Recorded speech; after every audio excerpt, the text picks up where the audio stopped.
What's up everyone, welcome back for another video of Diablo 3. So in this video we are gonna talk about one of the builds for the Necromancer.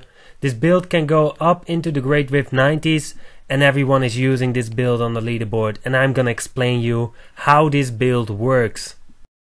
For this build you need 6 pieces of Inarius Martyrdom. The 6 set bonus will give you a tornado after using bone armor. This will increase your weapon damage by 750%, and it also buffs the damage that the monsters take from you, and it applies on all the damage the Necromancer is doing.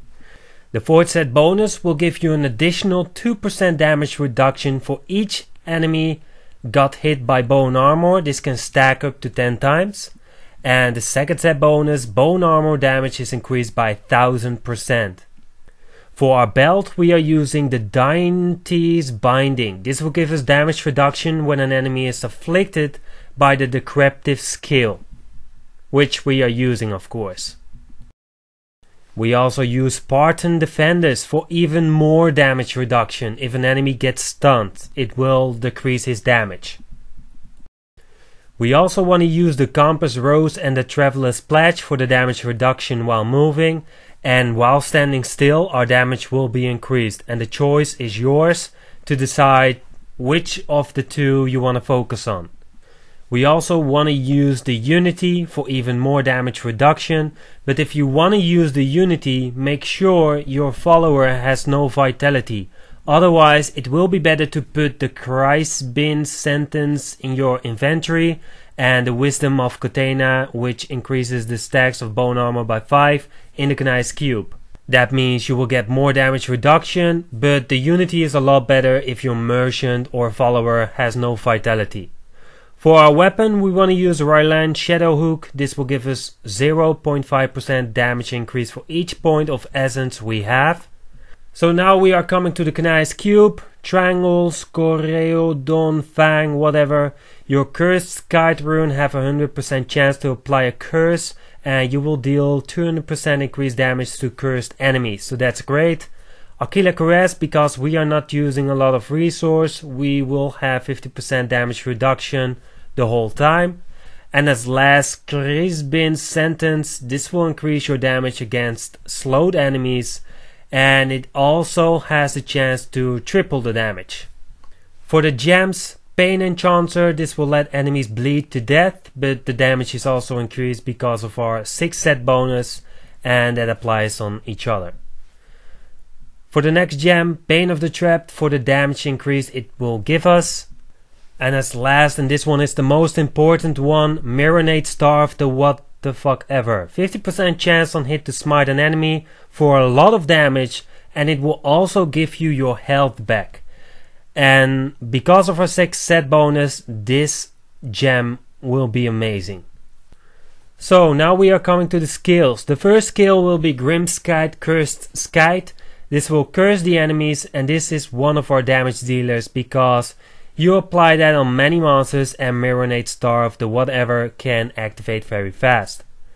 The next skill will be Land of the Dead Frozen Land. This will freeze everything, and when you cast this you can use Corp Lands whenever you want. But of course it has a huge cooldown, so be careful when you want to use this skill.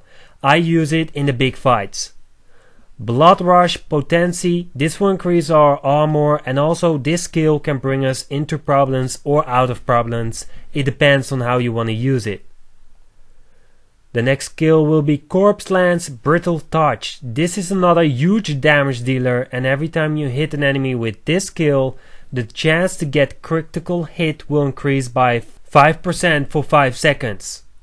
The next skill will be Bone Armor Dislocation. This will stun the enemies, and it will give you 3% damage reduction for each bone armor stack you have. And because of our 4th set bonus, we will get 2% damage reduction more for each stack. So that means 5% damage reduction for each stack. The next skill, Decrepit Design Curse. Whatever. We are using this so we can activate our belt, and this will also stun enemies, and that means it will activate our Ring of the Kanai's cube, so now we are doing triple damage against enemies. So now we come to the final part of the skill tree. So for the passives, Blood is Power. This will give us more cooldown reduction. Overwhelming Essence. This will increase our damage. The next passive will be standalone for more armor. And as last, Spreading Malediction or whatever. Whenever an enemy gets hit by a curse, our damage will increase. For the Paragon points, well, that's pretty easy. Intelligence, when you have 25% movement speed. I would go for critical hit chance, cooldown reduction, attack speed, and then the other one, life, armor, resist all, life regen. I don't know. Pick one. As long as you choose life per hit first. So for the states that you want on the gears, for your helmet, intelligence, vitality, critical chance. For your shoulders, intelligence, vitality, cooldown reduction, life percent. For your armor, intelligence, vitality, necro, corpse, lance, whatever. For your necklace, cold damage, critical chance and damage. For your braces, intelligence, cold percent damage, critical chance and vitality. For your belt, intelligence, vitality, all resist and life percent. For your gloves, intelligence, attack speed, critical damage, critical chance.